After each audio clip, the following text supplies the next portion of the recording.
Começa agora o programa Hora e a Vez da Pequena Empresa, sempre levando para você muitas informações e atrações. Confira. O economista Otto Nogami trazendo novas informações e atualizações do cenário econômico. O auditor e perito contador Vitor Estanquevicius falando sobre os cuidados com a guarda de documentos produzidos pelas empresas. Também esteve conosco o economista Alexandre Chaia. E nesta semana, o presidente do Simp, Joseph Cury, recebe Orlando Morando, prefeito de São Bernardo do Campo. Fique conosco.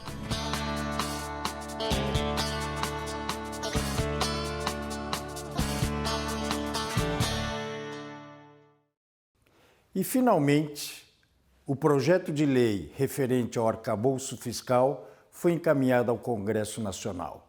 A grande pergunta é: por que tanta apreensão em torno desse projeto? A razão é muito simples. Se nós analisarmos um passado recente, nós vamos verificar que o resultado chamado primário, ou seja, o resultado que o governo tem que atingir antes do pagamento dos juros, ele tem sido deficitário.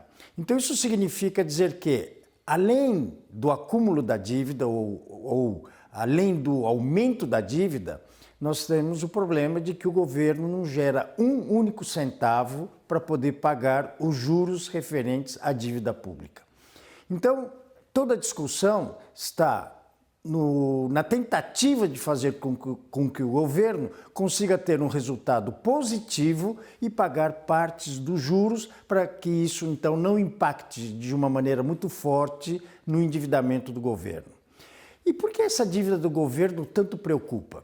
Por uma razão muito simples. Essa dívida ela tem que ser financiada. E quem financia? Os poupadores, ou seja, a própria população que consegue gastar menos e normalmente aplicando seu recurso no mercado financeiro, seja no fundo de renda fixa, seja em títulos do governo.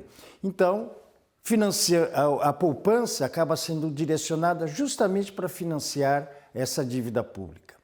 Entretanto, essa poupança formada pelo setor privado da economia, ela é extremamente importante para que investimentos possam ser realizados. Então, à medida que essa poupança é canalizada para financiar a dívida pública, onde ficam os recursos para os investimentos no setor produtivo da economia? As estatísticas mostram de uma maneira muito clara que a atividade industrial ela vem em queda desde 2014. Há necessidade urgente de nós adequarmos a condição de produção e partir para um crescimento do setor industrial do país.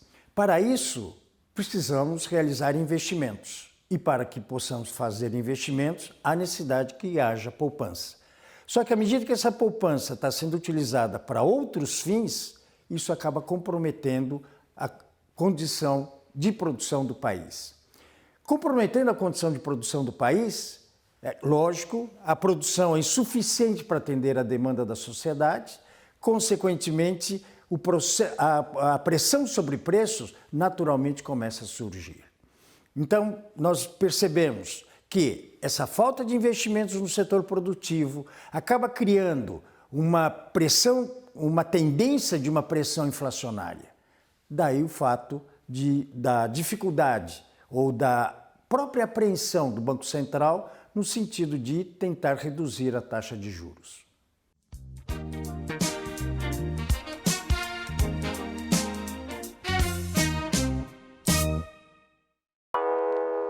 Você conhece alguma empresa ou pessoa que não tenha problemas? Onde elas resolvem? Conheça o Hub Simp, a plataforma que oferece a conexão entre você e quem resolve seus problemas. Veja algumas das soluções: capital de giro, antecipação de recebíveis, comércio exterior, importação e exportação, estruturação de empresas, abertura e alteração de empresas, certificação digital, gestão tributária, fiscal e dívidas. Hub Simp. Acesse www.simp.org.br.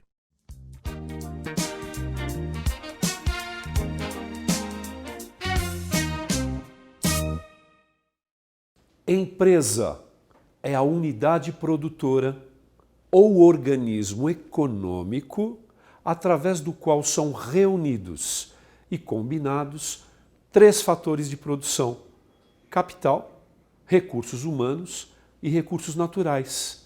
Em sua vida empresarial, este organismo econômico, as empresas, se deparam com sucessos e insucessos, acumulam lucros e prejuízos, acumulam ativos e passivos. Agora, inegavelmente, o que todas estas organizações acumulam ao longo de sua existência são papéis. É verdade. A burocracia é brutal no nosso país. Veja lá no arquivo morto, que em verdade chama-se arquivo inativo, qual é o prazo na qual você deve guardar obrigatoriamente cada tipo de documento produzido na sua empresa, dentro da área comercial, trabalhista, contábil, societária, de advogados, etc. Ficou clara a ideia? Você já deve ter se deparado, inclusive, nesses documentos guardados, alguns livros, cuidado com os livros, fundamentalmente com 2 livros intitulados livro Diário e o livro Razão das suas empresas. São livros normalmente encadernados em preto, numerados em suas folhas e são registrados na junta comercial. É verdade que, por sorte, já há uma década mais ou menos, esses 2 livros imprescindíveis na vida empresarial, o livro Diário e o livro Razão, não são mais impressos, encadernados e registrados nas juntas comerciais de cada estado. Eles são enviados de maneira eletrônica para a Receita Federal, mas devem, da mesma forma, de maneira eletrônica, serem preservados, guardados pelo seu contador e por você. Aproveitando o ensejo, a oportunidade, saiba que estes livros, o livro Diário e o livro Razão, serão enviados pela sua empresa através do ECD, Escrita Contábil Digital, que é uma das modalidades do SPED, o SPED contábil. Esses arquivos, o livro Diário e o livro Razão, serão enviados pela sua empresa agora, até o final, até o findar deste mês de maio. A data limite é dia 31 de maio de 2023. Muito obrigado pela atenção de todos, foi um grande prazer e até a próxima oportunidade.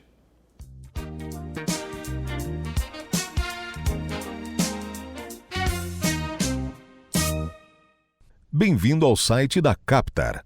Você pode conhecer e comprar nossos cursos a partir da navegação na Home, indo até a área de cursos em destaque ou navegando pelo menu, que são essas 3 barrinhas perto do nosso logo. Com o foco em conhecer todos os cursos do nosso cardápio, você pode clicar em cursos e escolher uma das categorias. Você irá clicar no menu, depois em cursos e em todos os cursos. Na página que irá aparecer para você tem todos os cursos disponíveis na nossa plataforma. Agora é escolher o que você quer cursar, clicar no botão Matricule-se, pagar e esperar a liberação do curso na sua área do aluno. Parabéns pela escolha e seja bem-vindo!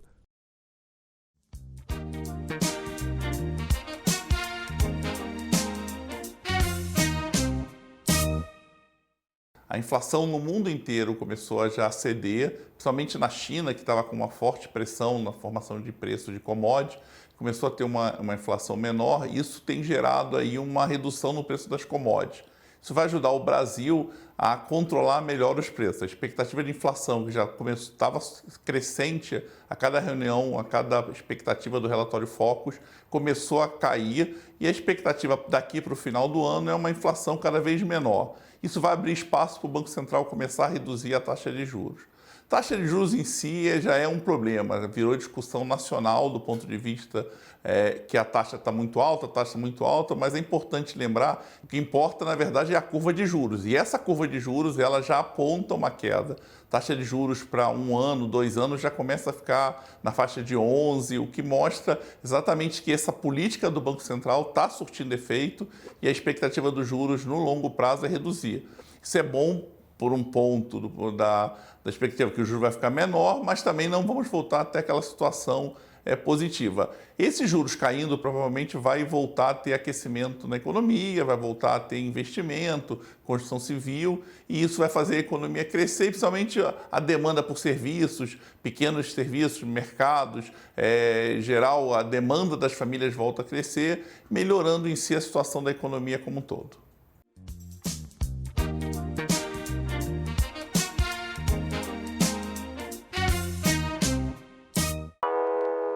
Você conhece alguma empresa ou pessoa que não tenha problemas? Onde elas resolvem? Conheça o Hub Simp, a plataforma que oferece a conexão entre você e quem resolve seus problemas. Veja algumas das soluções: capital de giro, antecipação de recebíveis, comércio exterior, importação e exportação, estruturação de empresas, abertura e alteração de empresas, certificação digital, gestão tributária, fiscal e dívidas. Hub Simp. Acesse www.simp.org.br.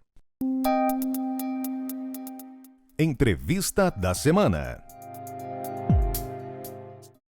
O nosso convidado de hoje é o Dr. Orlando Morando, prefeito de São Bernardo do Campo, onde existe a quarta maior concentração no estado de São Paulo de pequenos negócios. É um prazer tê-lo conosco. Cury, prazer é todo meu de poder estar aqui participando deste importante programa, especialmente falando de quem movimenta a economia desse país, que são os pequenos negócios, a pequena indústria, pela qual vocês tão bem representam. É um privilégio meu poder dividir esse espaço com você no dia de hoje. Nós vivemos um momento de grandes desafios. Um dos desafios é a reforma tributária que se avizinha no Congresso Nacional. Qual a sua análise desta reforma que será discutida? Primeiro, não dá para chamar isso de reforma. Nós estamos vendo uma concentração tributária, onde o governo federal quer levar toda a base pagadora para o governo federal para depois fazer a distribuição. Um dos pontos altamente críticos, eu especialmente sou crítico, é a questão do ISS, que é um tributo extremamente importante para os municípios. Você levar o ISS para o âmbito federal para depois devolver isso aos municípios, especialmente neste modelo apresentado pelo subsecretário da Receita, o API, é você socializar a miséria, porque você fará com que todos os municípios tenham ISS, só que as cidades já estabelecidas, que dependem de maneira significativa do ISS, terão uma perda ao longo de 10 anos muito grande. No caso de São Bernardo do Campo, posso falar, é o segundo tributo que a cidade mais arrecada. O primeiro é o ICMS, o segundo é o ISS. Nós teríamos enorme dificuldade em poder manter o crescimento da cidade, o custeio dos equipamentos, tanto na área de educação, de saúde, se levar o ISS embora. Então, eu entendo que é necessário ter uma reforma tributária, mas o ponto principal de uma reforma tributária seria equiparar as alíquotas de ICMS. O que o Brasil assiste hoje é triste. Cada estado pode legislar sobre o ICMS, que é o imposto mais incisivo sobre quem produz. É uma guerra fiscal instalada declarada. No país declarada. Não, uma forma famigerada de você poder impor o que nós assistimos diariamente. Empresas que deixam São Paulo atrás de alíquotas de ICMS inferior a estados vizinhos, como, por exemplo, Minas Gerais. Então, se você quer ver o país crescendo de maneira sólida, o principal ponto da reforma tributária seria ter alíquotas de ICMS igual. Eu não consigo imaginar como reagirá as bancadas do Norte e do Nordeste mediante a isso. Agora, simplesmente fazer uma reforma tributária para você concentrar a arrecadação não vai refrescar o grave problema que todos insistem há décadas, que é o volume. Nós somos um dos países mais taxados do mundo e, naturalmente, isso não é a solução. Então, eu entendo que é necessário, entendo que a reforma, o ano correto dela ser feita é agora, porque é início de governo, nós já vimos o que aconteceu se você pegar no período curto. Michel Temer, em um ano, conseguiu fazer a reforma trabalhista, que foi um avanço para o Brasil. Infelizmente, algumas mudanças através de processos judiciais, mas foi feito. Governo Bolsonaro, primeiro ano, reforma da Previdência, que foi importantíssima para o país. Então, se este atual governo, o governo Lula do PT, pretende fazer a reforma, este é o ano apropriado, mas não colocada este texto como foi apresentado. Este texto, eu sou crítico e contrário. Ou seja, haverá uma grande negociação para tentar viabilizar algo que seja compatível município, Estado e União, se for aprovado, se houver a evolução do quadro. Nós esperamos. Em síntese, é o que se espera. Nós esperamos que isso ocorra e eu entendo que é importante para toda a cadeia produtiva, para os estados e para os municípios. Bem, eu acho que existem outros problemas que devem estar afetando a prefeitura. Qual a sua análise, ou se é verdade que o sistema financeiro travou os empréstimos, não existe mais empréstimos? Como é que isso está afetando os negócios em São Bernardo do Campo? Olha, nós somos uma cidade industrial, a principal atividade de São Bernardo ainda é a indústria, a grande, a pequena, a média indústria, tamanha verdade que o principal tributo, como já aqui por mim relatado, é o ICMS. A dificuldade do crédito gera efeitos colaterais natural. Você imagina a dificuldade para você fazer o financiamento de um caminhão. Nós temos duas grandes montadoras na cidade, Mercedes-Benz e Scania. É difícil, o banco hoje tem dificuldade em liberar crédito para compra de veículos, para compra de caminhão. A própria construção civil está enfrentando dificuldade de crédito porque tem o receio. É um novo governo, nós estamos no primeiro quadrimestre do ano, taxas de juros, eu não vou aqui ficar parafraseando, até porque não é da minha seara, mas praticamente impagáveis. Quem consegue crédito hoje ganha um sócio. O banco hoje não aporta, com a taxa de juros, com o Selic de quase 14% ao ano, quem toma crédito hoje ganha um sócio no seu negócio. Sim, só que a taxa de juros para quem toma... é muito superior. Exatamente. Esse é o preço que o banco paga. Sim. Quando ele passa isso, hoje nós estamos falando de 20% para quem consegue o crédito. Além de muito caro, uma enorme dificuldade, porque os bancos, pelo menos é o que nós vimos, liberaram muito crédito durante a pandemia e tiveram muita dificuldade. A inadimplência cresceu muito no ano de 2022. Banco não se contenta em ganhar pouco, né? O lucro de banco, quando Sim. fica abaixo de bi, é prejuízo para eles. Então, hoje o que a gente viu foi uma enorme retração na disponibilidade de crédito e isso é extremamente nocivo para a economia, principalmente para a pequena empresa. Este ano, de 23, a inadimplência cresce. Ela está crescendo e se não houver mudança no cenário econômico, irá aumentar. Mas o que está acontecendo com o cenário social na sua avaliação de perda de emprego, geração de emprego? O que está acontecendo de uma forma geral? São Bernardo, claro, mas você tem amigos, parceiros no estado inteiro, no país inteiro. Qual é a avaliação, de uma forma geral, desse cenário? Olha, o maior programa social que um governo pode oferecer para a sociedade é emprego. Sem dúvida. Porque essa é a garantia de independência, tranquilidade familiar. Os programas sociais se fazem necessários, mas o mais importante é ter emprego. E, infelizmente, nós estamos, há anos, o país vive uma recessão técnica. E não só por conta da pandemia. No pré-pandemia, nós vivíamos aí um PIB que oscilava de 1% a 2%, que é muito baixo, enquanto no mesmo período você via países emergentes crescendo 10%, como China, Japão, Índia. Então, nós perdemos a década de ouro. Fomos atropelados pela pandemia, que foi trágico, e aí foi mundial, mas nós vimos PIB 2 anos seguidos inferiores, Sim. E agora a perspectiva de PIB muito pequeno. Então você tem dificuldade. As novas gerações, baixa expectativa. E natural, Curi, quando você não tem emprego, você tem um aumento de demanda social. E difícil de cobrir. Você vê que o arcabouço fiscal apresentado ele está diretamente entranhado para cobrir os benefícios sociais que o governo federal, que era o auxílio emergencial, agora voltou a chamar Bolsa Família, que eu entendo como necessário, mas ele teria que ter uma durabilidade e ser substituído por emprego. Com a liberação de crédito, a retração da indústria e todo este cenário, e eu não digo isso com ar de pessimismo e sim da realidade, tem dificuldade. São Bernardo ainda foge dessa curva. 2022, nós tivemos ao longo de todo o ano um CAGED positivo, extremamente alto, lideramos a geração de emprego em todo o Grande ABC e uma das cidades que mais gerou emprego no país.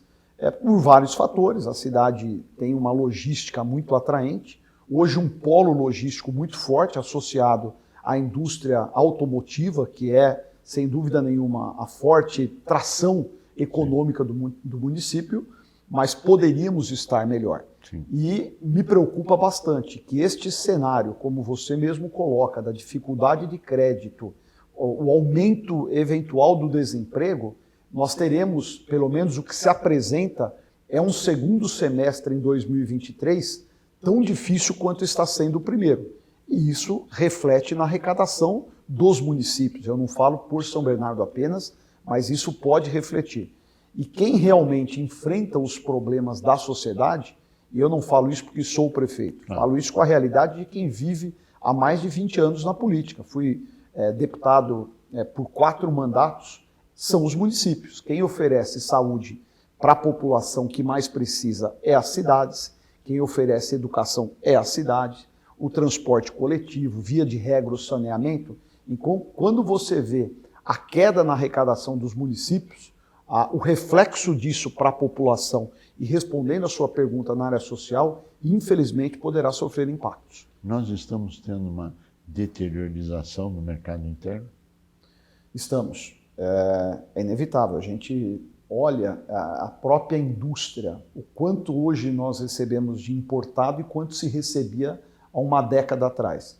O mundo está globalizado, eu defendo a economia liberal, o modelo liberal, porém, nós viramos grandes exportadores de commodities e importador de manufaturado, Sim. que é onde está o valor agregado. Exportar minério de ferro é importante. Agora, não adianta a gente só exportar o minério e trazer o televisor pronto. Nós precisamos ter o televisor, seja qual for, eu estou exemplificando aqui, com alta produção no país.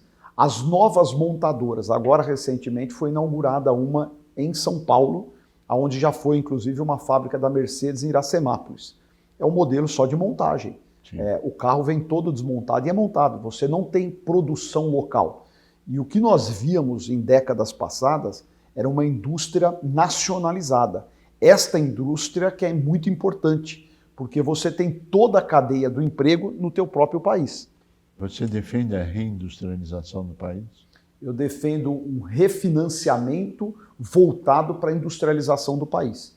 E aí me permita, me causa bastante indignação a gente voltar a ver o governo financiar países vizinhos, como nós vimos agora, a Argentina vindo pedir crédito ao Brasil, e você não ter uma linha de crédito com juros subsidiados para a pequena empresa, para o pequeno comércio, que é onde se concentra a maior geração de emprego. Isso está provado mundialmente. A maior cadeia empregadora são as pequenas atividades econômicas, que geram milhares de empregos. E hoje o que nós vemos é a tomada do crédito para o grande e para o pequeno, o preço é o mesmo. Está errado. O governo tem obrigação de oferecer juros subsidiados voltados à geração de emprego, à reindustrialização, o fomento do pequeno comércio, da pequena indústria, e infelizmente não é o que nós vemos. Prefeito Orlando Morando, nós queremos agradecer a sua participação, agradecer as sábias palavras daquilo que a prefeitura vem sofrendo e a sociedade, desejar sucesso e êxito, que afinal de contas sucesso das instituições é o sucesso da sociedade e do país. A você que esteve conosco, nosso mais profundo agradecimento, com a certeza que estaremos juntos na semana que vem. Até lá.